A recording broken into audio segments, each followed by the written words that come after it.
You surface from the underground at Piccadilly Circus, Mind the gap. making your way through the glittering lights of London's West End.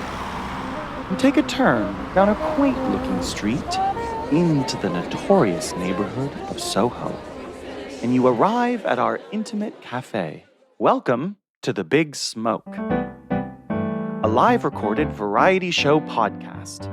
My name is Kevin Bennett, and I'll be your guide through this experience of comedy, conversation, and community. In this episode, you'll hear from the author of Wild City, Encounters with Urban Wildlife, Florence Wilkinson, and poet and community organizer Fuad Busoir.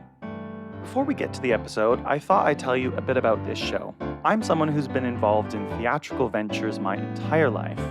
I've always loved everything from the broadest of entertainment to the nichest of art forms. I've spent years directing Shakespeare plays while devouring sitcoms and talk shows every evening. So The Big Smoke to me it's about the importance of connection, community, and the ritual of gatherings. Each episode is a live performance. So if you'd like to attend, our first show of the new season is September 13th.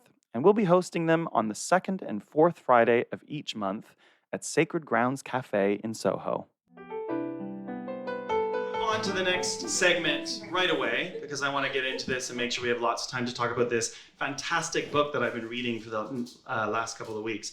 Wild City, Encounters with Urban Wildlife. Now, when I started these nights, my goal was to break the algorithms. You know, there's so much going on in the world where they tell you about, go ahead. Open that bag right there. That, you know, our phones and social media are all feeding us more of the same things. And so we don't get exposed to stuff that maybe we wouldn't already be following normally.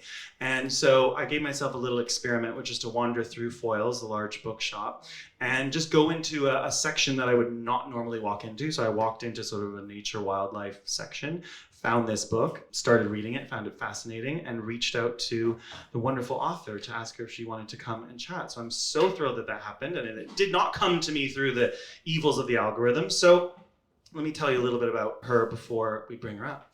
Florence is an exceptional writer, filmmaker, and co-founder of the birdsong recognition app and citizen science project Warblr. Her work has been featured on the BBC and in the newspaper, The Telegraph, The New Statesman, and Vice. She lives in Camden with her partner Ben, son Jesse, small Pomeranian dog Fox, and an ill-tempered Persian cat called Bee.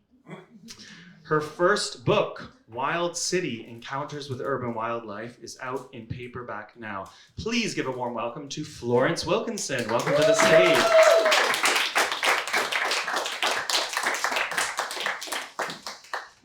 Okay, we've got this fantastic book. We're going to talk a little bit about what the book's about, so you can learn about it, and if you want to, have a chance to purchase a copy later on. And we've got a couple of fun little activities as well surrounding the topic of the book that we're going to do, and then we're going to hear a passage.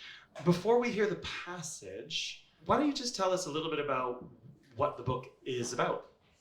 Sure. Well, it's about, the subtitle is Encounters with Urban Wildlife. So it was written kind of over the course of a year, and I went out to different places across the UK, different cities or urban environments, and I met with people and they showed me different species, and I found that our cities and our towns are full of wildlife. So one of the things I really enjoy about the book is that you kind of follow Florence's adventures meeting all these different people, and there's really lovely descriptions not only of the animals and the environments that you're in, but also of the individuals and all the really quirky, unique, passionate people who are trying to preserve and sort of protect various forms of wildlife. How long did that take? How long was the journey in terms of meeting everybody and the research and all of that? So I did the research and the writing all over the course of a year. In fact, mostly during various lockdowns, which made it a bit challenging.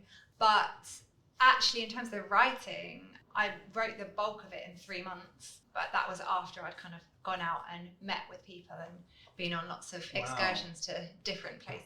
Yeah, because when you read it, you're first of all, you're traveling all over. I mean, there's a good amount in London, but there's different cities that you're in, meeting all these people. So it feels like quite an undertaking. But it's a really it's a really fun journey. Again, the thing that I love about it is it's not the type of subject or topic that I would necessarily seek out myself. And I just was, I got right into it and finished it really quickly, and it's really engaging, even if that's not necessarily like a subject that you're, I guess, looking to read about. So why don't we hear a bit of is this from the intro or the foreword? Yeah, I'm going to read a little bit from the foreword. So the hardback actually came out just over a couple of years ago. In fact, it came out 2 weeks before I had my son. So that was quite a intense time, 2 babies in a short space of time. And then it's just come out in paperback in April. And I revised the foreword. So I'm going to read just a couple of short bits from the foreword. A damselfly whirs on intricately laced wings, dipping its slender blue abdomen in and out of the water. A coot forages among the pondweed, while its scruffy-looking chick balances on a nest of twigs, mouth gaping as it waits impatiently for its next meal. At the water's edge, a gang of sparrows chatter querulously, flitting in and out of the undergrowth. The cormorant fans its wings, feathers not yet fully dry. It turns its head and fixes me with a defiant gaze. We remain locked in this staring contest for several moments until we're interrupted by a loud clattering. There's a sharp ringing in my ears as an almighty creature with armoured head, arched back, and legs spinning hurtles towards me. "Excuse me," it hollers, seemingly put out. I step back just in time to avoid being mowed down as the Brompton bicycle whishes past. The cormorant remains unmoved, but for me the spell has been broken. A woman jogs past, ponytail swishing. A man in a suit marches purposely on towards his next meeting, while a couple push a buggy in the other direction. Horns beep, trains rumble, motorbikes growl, narrowboats chug. This is rush hour on the towpath of the Regent's Canal, about halfway between London's King's Cross and Camden Town, and 5 minutes from my home. To my left lies St Pancras International Station, where trains thunder to and from the continent. To my right, the famous Camden Market, which draws in thousands of tourists every day. And now for a little bit of the bit that I added for the paperback. A lot has happened since I began writing this book. There have been big changes in my life too. My little boy Jesse was born 2 weeks after this book came out in hardback form. Motherhood has stirred within me an even greater urgency to act. How can parenthood not force us to refocus on what our children will be left to inherit? One of the things I most wanted from this book was to get people to look at the wildlife in our towns and cities differently, to highlight that our urban areas are made up of so much more than just our own species, to start a different sort of conversation about nature and people and how we might better coexist. Having a child has also helped me to see things with the eyes of a child. As I perch on a log in my favourite patch of woodland on Hampstead Heath, I watch Jesse, cross-legged on the ground, inspecting a fallen oak leaf. Enjoying the crackling sensation, he tears off a piece, tosses it over his shoulder, and, looking very pleased with himself, lets out a loud chuckle. At 17 months, he's forming new words every day. His current favourite is bird, or rather burb, which he shouts with great gusto every time he sees a pigeon. "Duck," he yells when we spot a coot on the canal near our house. "Quack, quack." I tell him it's not quite a duck, but we'll get into the details later.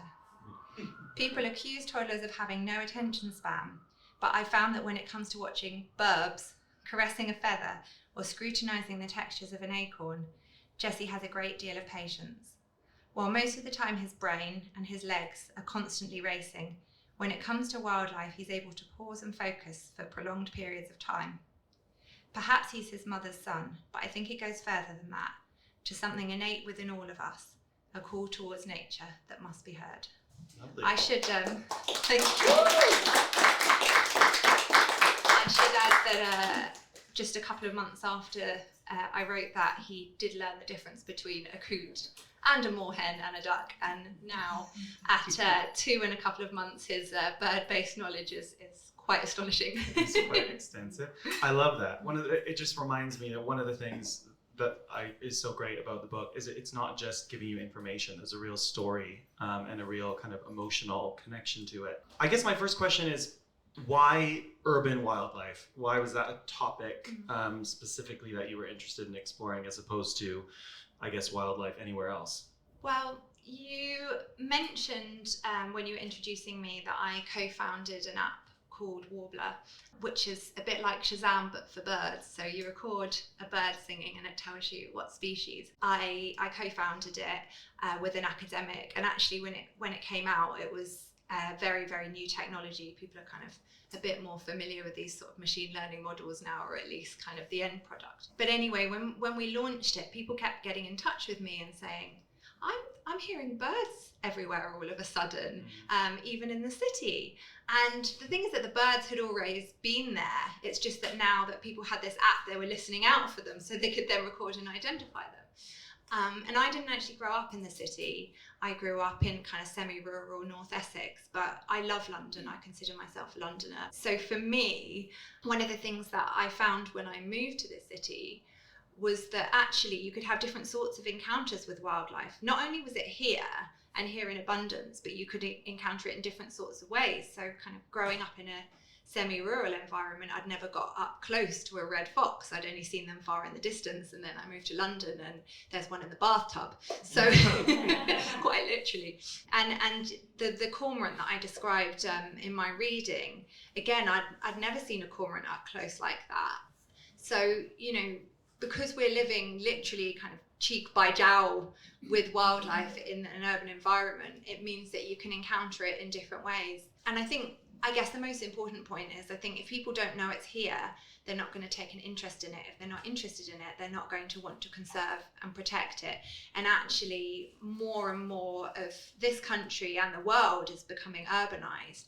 So we need to factor nature into the urban spaces that we're making, because it is here. But there's a lot that we can do to help encourage and support it. Yeah, I mean, that was one of the things that struck me the most, is just that it's such a common thing to think, especially in the summer, I'm going to go away to the country, or for me, I go back to Canada and I reconnect with nature, and then I come into the city where it's dead, and I live near here. So even more, I feel like in Soho, you know, it's just so many people and activities and things like that. So it's the perception of being connected to nature and wildlife is not something that I necessarily think of in an urban way. And so you went on this adventure, really, and met all these different people who were experts, or some of them weren't. They were just passionate about rescuing, saving different things. Is there any that were maybe the most surprising or memorable that you can tell us about? Yeah, and yeah, I should say, because this is a book about urban wildlife, I would say it's much a book about people as it is about wildlife. But yeah, there's one in particular, a woman called Alison, and she works as an ecologist in her day job, and she's a bat expert. She said she used to be a bird expert, but then her eyesight wasn't very good, so she moved on to bats. And Alison is an incredible person, and without people like Alison, there are things that we would never even know existed until they'd been destroyed.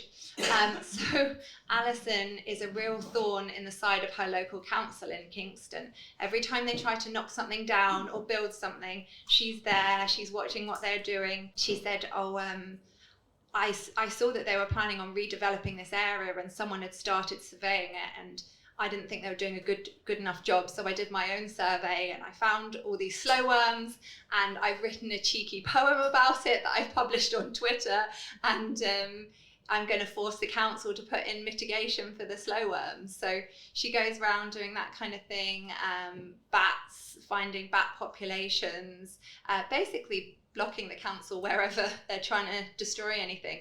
And something that really stuck with me is she said to me, I won't even walk past a traffic cone without picking it up to see if there's a mouse underneath. And I just really love that. So yeah, people like her, and also a woman called Karen, actually, who's a local, to me, wildlife rehabber, and she concentrates on pigeons and foxes. And she really does sort of just scoop unfortunate animals off the pavement and rehab them. And I love that. It's interesting because there's a kind of, by the way, I just remembered that I had a nightmare about a bat the other day, and then I was looking it up to figure out what the meaning was, and it was probably just that I read that chapter in the book right before that. So this might be something about my life that I'm figuring out. This is going to be the answer. And but that made me think about the sort of, and we talked about this. Come on in. When I can't remember the animal in your particular newspaper that you brought up. We had a shark. Yes. Oh, it was animals that sort of have a bad rap, for a variety of reasons, whether that be sharks in, Jaws making them notorious for something in terms of the story or their reputation. Bats kind of have a fear-based thing. Oh, that was what it was in the book. You talked, I think maybe there was a line about Dracula giving, bats a bad name, kind of like Steven Spielberg does with sharks. So I was wondering, and then that brings me on to, and we might need to do one of our first 2 truths and a lie, which is, it brings me to pigeons, because I will admit, before I read this book, that I was not a fan, to say the least. And I guess I bought into this whole, like, why are they here? There's too many, they're dirty, it's disgusting. So I think we have a 2 truths and a lie maybe to do. A little quiz for the audience, and then you can tell us a little bit about pigeons and maybe see if we can change some of our minds. One thing I would say actually is that the book is both about the creatures that you wouldn't expect to find in urban environments, like peregrine falcons, which people have genuinely asked me whether they're there to deter pests. And I'm like, no, they're wild birds that live in the city as well. But I'm also interested in things like pigeons and kind of, I guess, like their behaviours and what we can learn from watching them too. And actually, when I started writing the book, so the book is kind of set, each chapter is a different slice of the city, as it were. So we've got up above and then moving down to this island life chapter, so looking at islands, which could be everything from kind of a park surrounded by tarmac all the way down to a tree pit. And at the end there is an underground chapter. And initially I wanted to start with this chapter, and my publisher said, I really love your enthusiasm for rats, but I think maybe start with the birds and take people on a journey. So I did actually take her advice. I think it was the right thing to do. But yeah, I've got 3 of these 2 truths and a lie. So I don't know if you want to do all of them, because I've got slow worms, bats, and pigeons. In fact, let's start with pigeons. Okay. And then we'll see where we go. Let's see how much we know about pigeons as a group. Okay. Any pigeon experts out there? Anyone attacked by one today? Okay, we're good.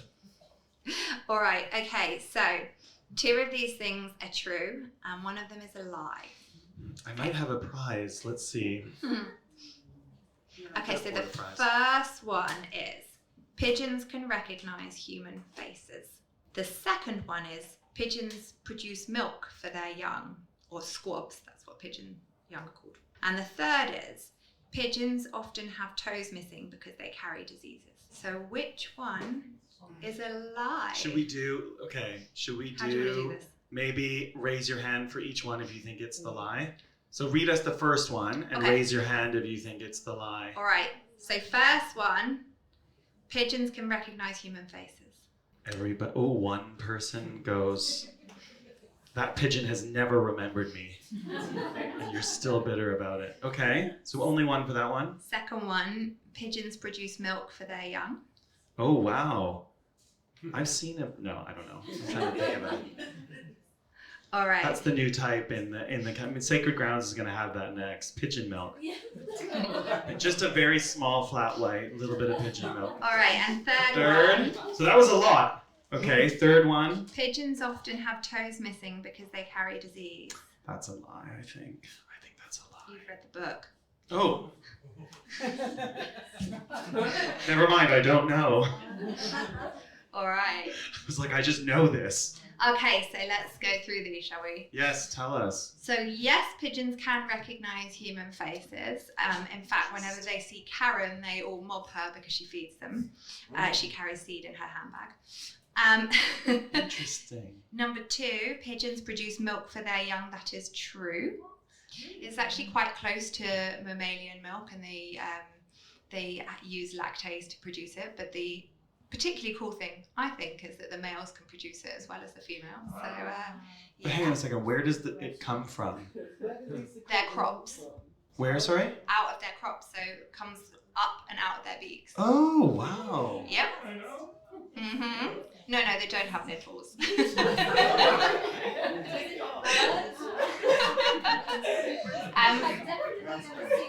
Yeah. Flamingos can do it as well, apparently. You probably won't have seen it because normally you don't see their squabs They kind of nest high up. You know when you walk through an underpass or something and you hear all that cooing, and then there's a kind of slightly scratchier noise. You'll pick up on it if you listen out for it, and that's the squabs, but they're normally like tucked into a nook or cranny somewhere. So you usually only see them if they've fallen out onto the pavement. Interesting. And then the third one is the lie.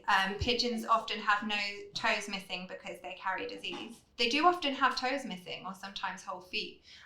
It's because, so I don't know if you want to get into pigeons now. Maybe we'll pick a winner and then I'll explain that one. I just realized that it's hard to choose a winner because of the hand thing. So you're all just winners in my mind. And there's another game at the end. Give yourselves a round of applause. There'll be another game at the end where there'll be a team that can win. I do want to hear a little bit more about pigeons because there's a really fascinating story in here just about kind of the history of how they've come to be. I'd be curious to hear a little bit more from you. Yeah, so pigeons are derived from rock doves, which nested in cliffs. And as humans, we domesticated them because they're so good at finding their way home. So we use them to convey messages. Obviously, we don't need that anymore because we've got mobile phones, etc. We send an email. But that's where they originate from. And then obviously, you know, they escaped, they proliferated, and now they kind of fill our cities a little bit sad and unwanted because we don't need them anymore. And they fit really well into a city urban environment because they were originally adapted to nest in kind of cliff and rock faces, which is why they're one of our kind of hardiest urban species, because the urban environment kind of mimics what they're used to. It's actually similar with peregrine falcons, which eat the pigeons. They are also cliff dwellers, and our high rises to them just look like giant cliffs. So for them, it's a pretty good environment. The only thing is that for pigeons in an urban environment, there's lots of kind of debris and hair and threads and that kind of thing in the street, and they get tangled up around their feet. And when that happens, it eventually cuts off the circulation, and that's why they lose their toes. But there's a whole community that I became a bit obsessed with of people in London that call themselves string footers, and they go out every single week and they feed flocks of pigeons, and they examine their feet. They catch the ones that have string wrapped around them, they cut it off, put germaline on, and then re-release them. Karen is one of these people. And yeah, I just thought this was really heartwarming. And they all, you know, the people come from really different backgrounds, not what you might expect. And this is what they spend their spring, summer, and autumn doing. So there's one thing that I just thought was really interesting. I don't know if you remember or are able to just sort of quickly tell us the story of during the First World War. Cher Ami. Yeah, Cher Ami. I don't know if you guys have heard of this, but this is like such a... Would you be able to? Yeah. Just tell us about that particular... Yeah, so there was a pigeon called Cher Ami in the First World War who was donated by the pigeon fanciers of Britain to the US Army Signal Corps. I actually wrote this down in case I forgot the exact details. But Cher Ami was amazing because there was a battalion that was trapped behind enemy lines. I think it was, 194 men, Americans, and the Germans opened fire, and they didn't have any ammunition and they didn't have any provisions, the Americans. So they dispatched a pigeon, and the first pigeon was shot down. And they dispatched another pigeon, and the second pigeon was shot down. And then they dispatched Cher Ami. And Cher Ami was shot down, but somehow managed to get back up into the air, and she flew, I think it was 25 miles in 25 minutes with a bullet in her breast, one of her legs hanging off and blinded in one eye, and she saved the lives of all of those men, and she got awarded with a couple of medals as a result. So yeah, pigeons are pretty cool. The other cool thing about pigeons is we don't quite know why they're so good at navigating. They've performed all kinds of tests on them, so they've driven them long distances in blacked out vans, they still find their way home. They've attached magnets to their legs because they think they might use the Earth's magnetic pull. They still find their way home, and they've even put little frosted goggles on them to blur their vision. They still find their way home. So yeah. Torture. Yeah, I know, poor Pigeon pigeons. torture. I think they even put them in Test like them. a vacuum chamber. Oh my God. But yeah, they think it's a combination of kind of like a little mapping sat-nav system in their heads from memorizing landmarks, and then the Earth's magnetic fields as well, potentially. But yeah, they're pretty awesome. They're better at navigating than me, that's for sure. I don't go anywhere without Google Maps. And you don't see them with like a tiny little iPhone, just like looking. No, it's all in their noggins. That is impressive. They've done the knowledge, clearly.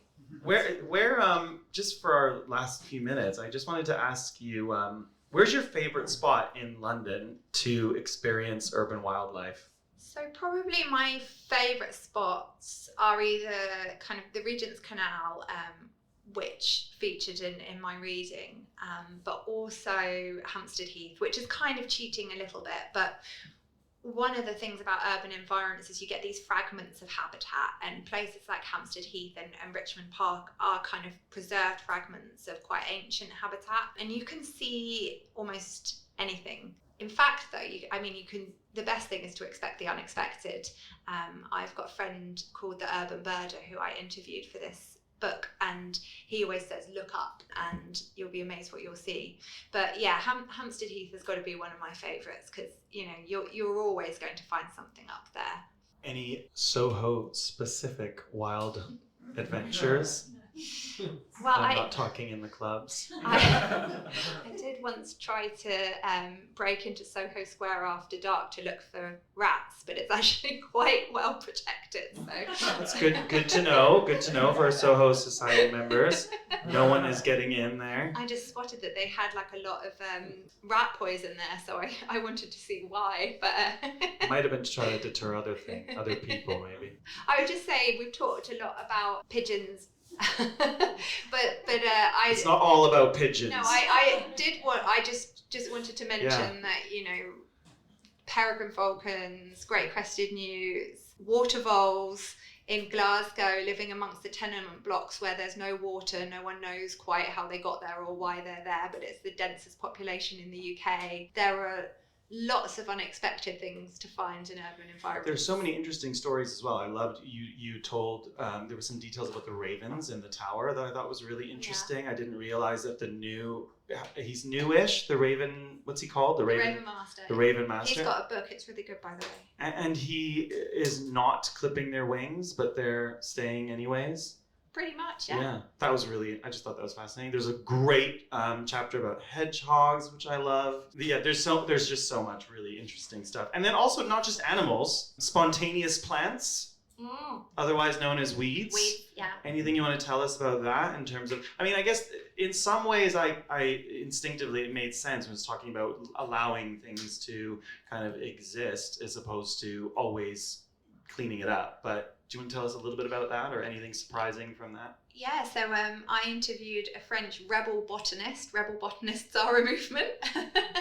And she goes around chalking the names of plants on pavements to draw people's attention to them, which is pretty cool. But yeah, she really changed the way that I look at plants growing up through the pavements and the cracks, and we kind of walk over them or don't notice they're there. They've become part of the brickwork or the fabric of the urban environment, a bit like pigeons do, I suppose. But once you stop and look, you realise that there isn't really a patch of this city anywhere where there isn't something springing up, and it makes you think, the urban environment really is alive. And you'll spot so many different species of plant once you start looking. So now I can't really walk anywhere.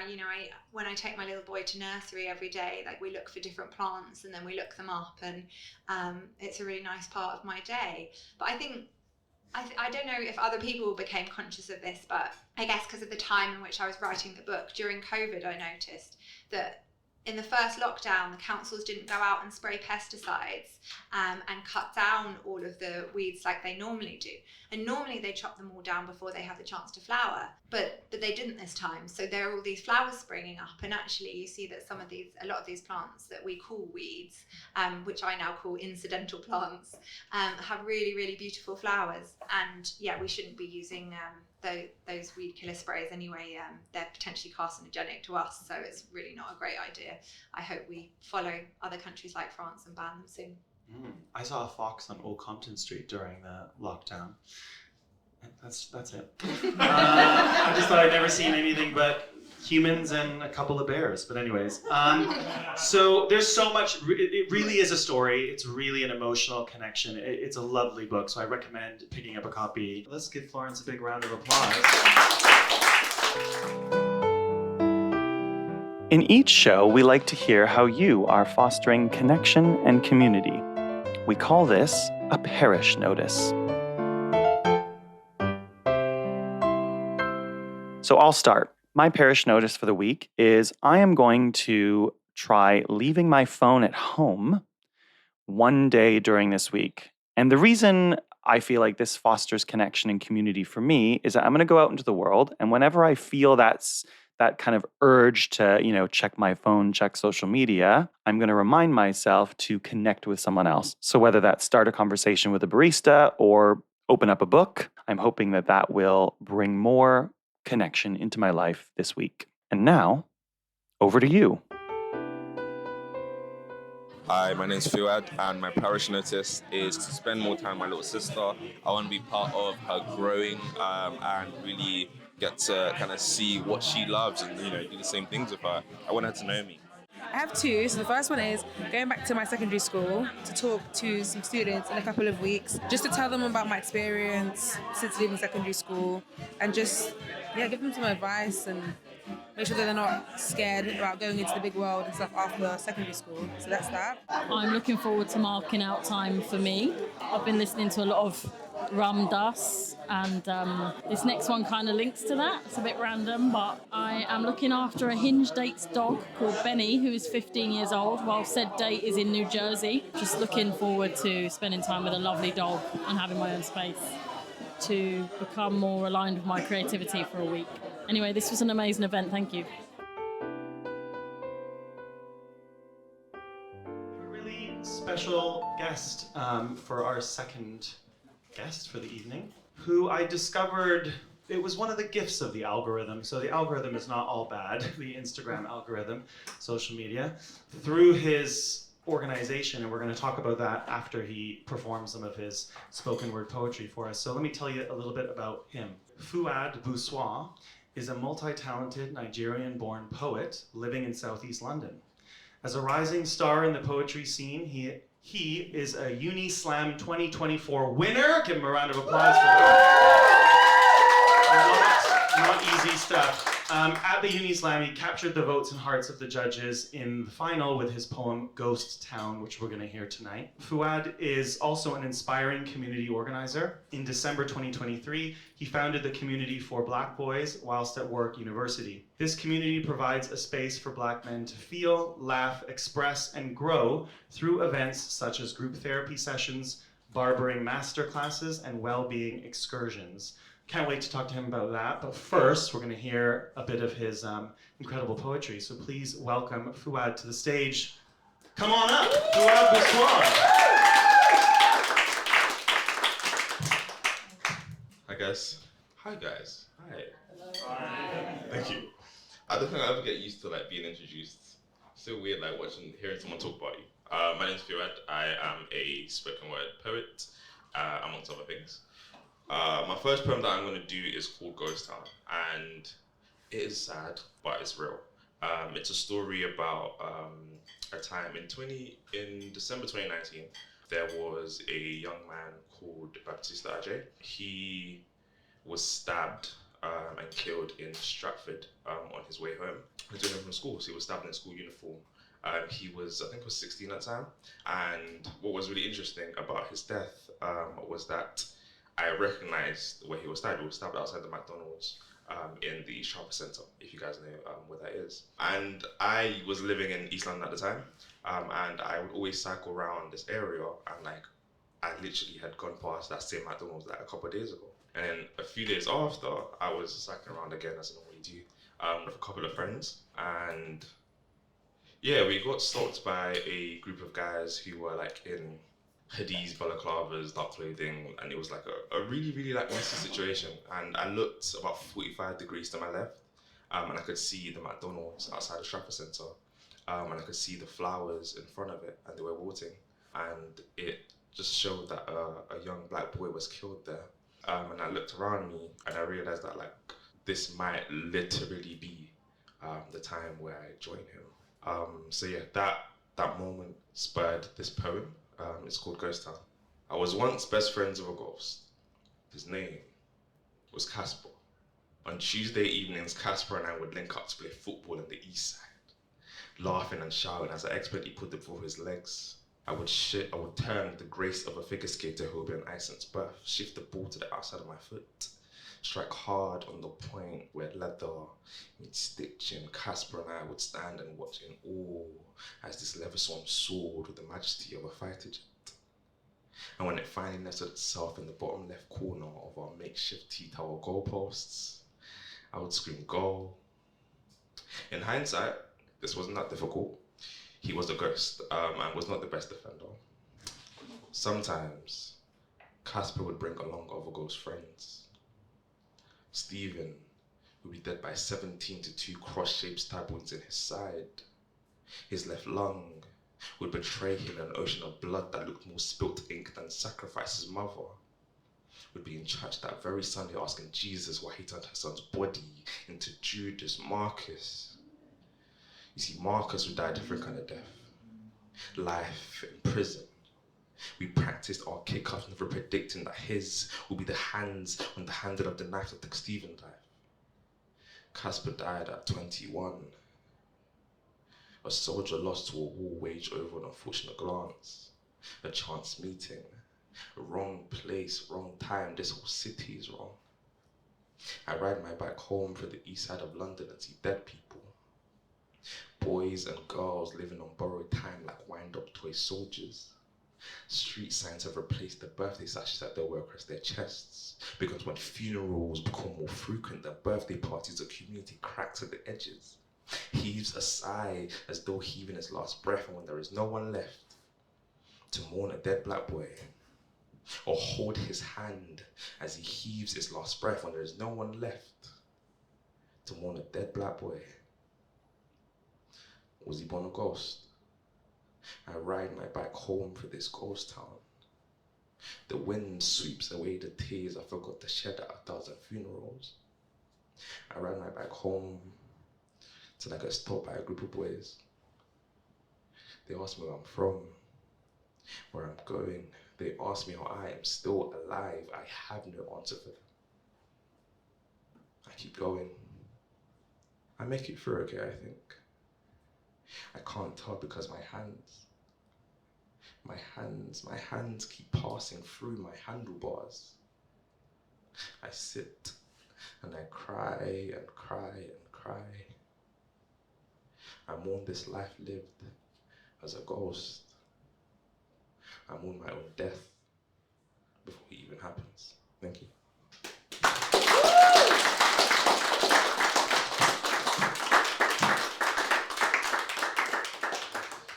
Thank you. I have time for another one. One more. Okay. My second one, I'm actually gonna let you guys choose. Okay. I have one which is like an unhinged love poem, and there's another one which is about me and like my life and stuff like that. Okay. Unhinged love poem. Unhinged love poem. Okay. Any advice? Don't take this advice. Just to check. Does everyone know in the room know what the kamikaze palette is? Yeah? No. Who doesn't know what a kamikaze palette is? I don't. Okay, cool.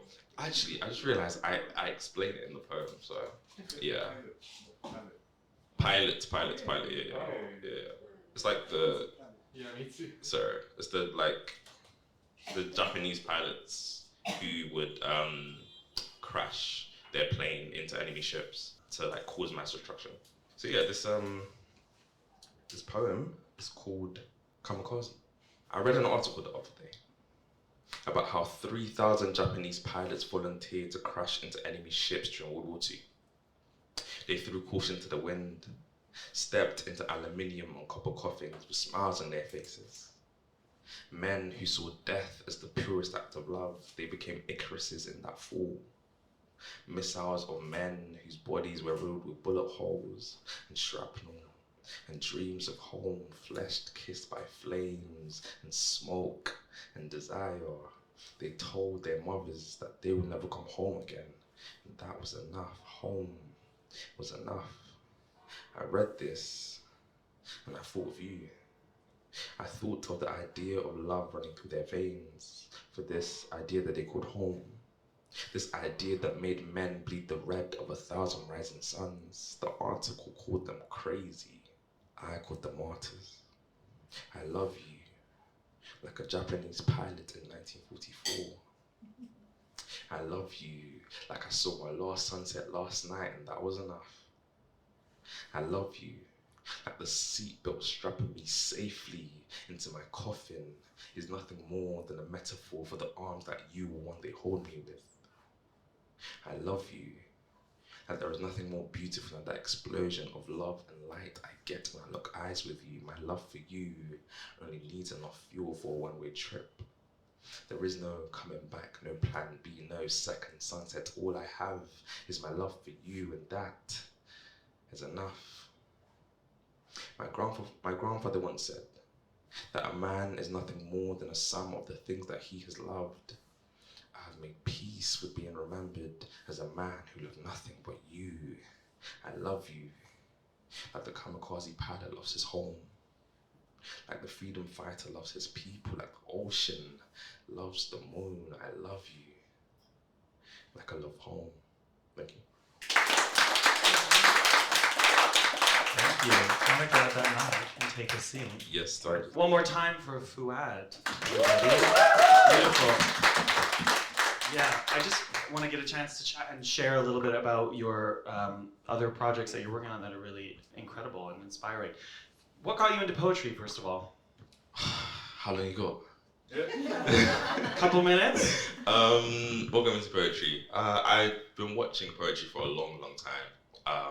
I always tell the story, like, when I was writing my GCSEs, you know how everyone does like lo-fi music or just silence or like nature sounds?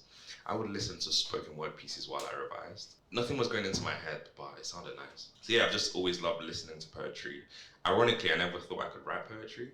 And then one day, I just started like writing my feelings in a little journal, like, you know, most people do. And then one day, a friend of mine read it, and she's like, "This is really good." I was like, "Really?"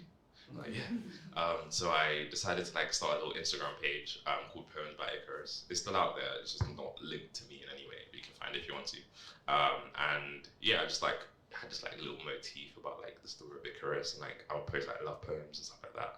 And I got to uni, and then one of my friends does spoken word poetry, and I went to one of her shows one day. And I was like, "This is sick," but also like I can do this. So I decided to write my very first spoken word poem, and I performed it like a couple of months later in uni. This was like a year ago, maybe.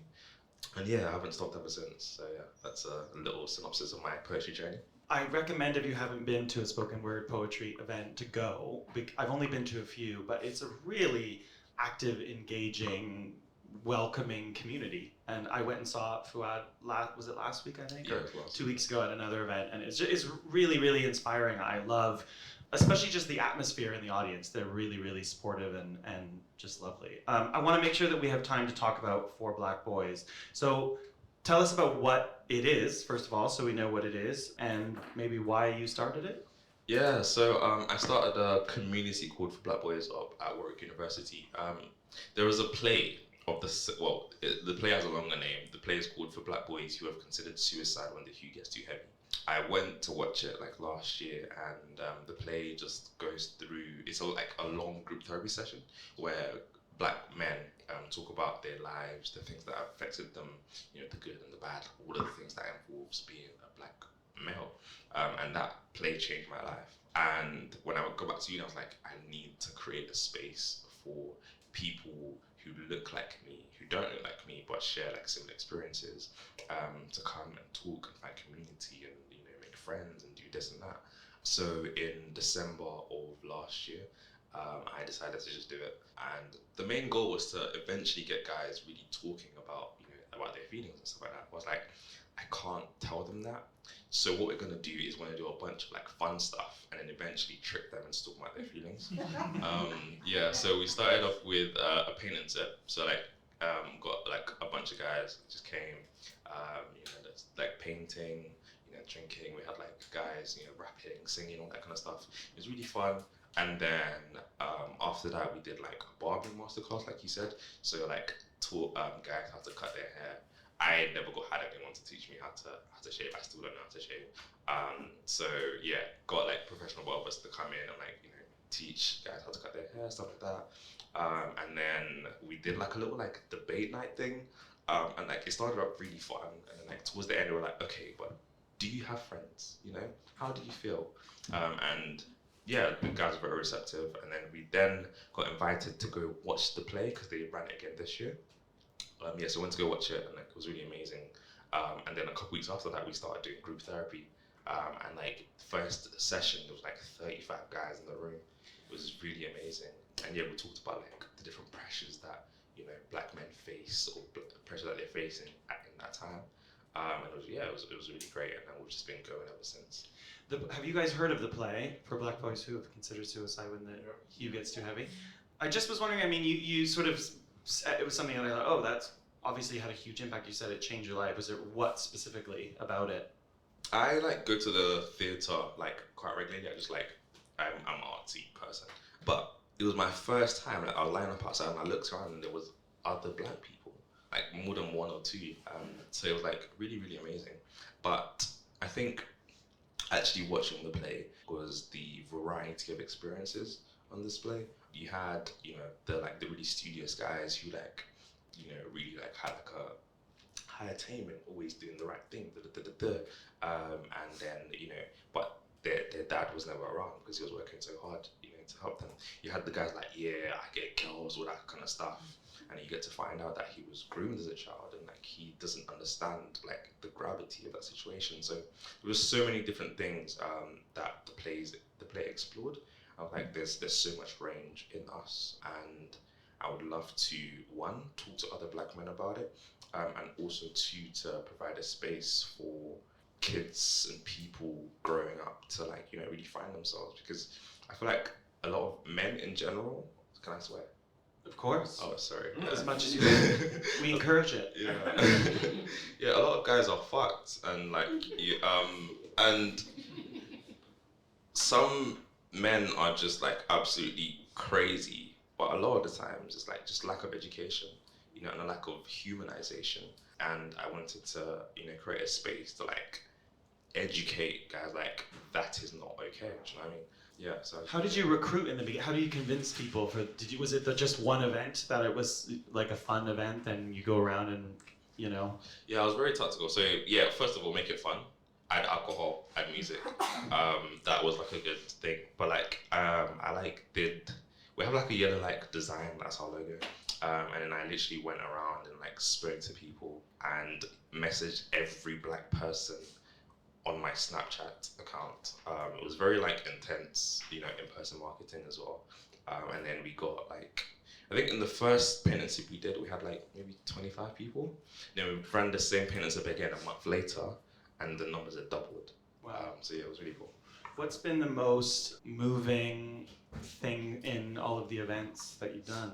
I think my secretary's here actually, and she would attest, every time we do an event at the very end, you always find me just lying on the floor. One, from exhaustion, but two, just like really taking in, like watching the guys, like people who didn't know each other walking in, like they're laughing, like just like having fun, And I love seeing Black Boy Joy. That was the theme of our second paint and stuff actually. I just love seeing. I just had one other question, which is, I loved when you sent me some information about the organization. You said your aim is to try to encourage trying new things, which is what this is about. The whole point of this is maybe you're a follower of Fuad and you wanted to come, but you had no idea about Florence's book or vice versa. And so bringing together different groups of people. What has been maybe the biggest surprise, or maybe the thing that you thought no one's gonna do this, but then they did? That's a good question. I think it was the therapy sessions. I was very ready to like force like the conversation and really drag it along, and like I was just expecting these of like, just closed books, but like from the very like beginning, the guys were just really open and like really open to sharing, and like I didn't really need to get involved that much, So yeah, I was really surprised at how open they were, you know, I guess I didn't give them enough credit. But I'm always like a big like advocate for reaching the black men who don't feel like the space is for them. I feel like you get like a certain type of person who will show up to like even events like this, you know, like people that are really outgoing and open. But I really want to reach the young men who, you know, think they're too cool for school, because like they are like part of the demographic as well. Yeah. If people want to find out more about it, where can they look it up, find out what you're doing, support in any way? You can find us on Instagram. It's @forblackboys_. I'm still waiting for the play to send like the copyright and then take us to court because we have the same name as them. But they've been really cool. Like when we went to go watch the play, we got to meet the whole cast after. Like they really welcomed us. So I guess they don't mind. But yeah. Amazing. Well, check them out on Instagram if you want to find out more about what they're doing. Let's give Fuad a big round of applause. It's now time for Victorian parlor games. All games, from the Roman gladiatorial battles to a quiet round of cards or charades, are imitations of real-life situations. The activity of playing games is the expression of an instinct. For play is far older than culture, older even than prehistory. So here's our offering to you, a way to connect with your friends and family and have a bit of fun. Today's game is Gargle That Ditty. Step into the revelry of Gargle That Ditty, a parlor diversion that ensnares participants in a harmonious escapade. Who will engage in the artful challenge of gargling peculiar tunes whilst maintaining one's decorum? So this is a simple game where you can play anywhere from the pub, at home. One player puts some liquid in their mouth, gargle away while humming a tune. Gargle the tune. Other players guess. Whoever guesses right, it's their turn to go next. So let me demonstrate for you. See if you can guess the tune that I'm gargling now.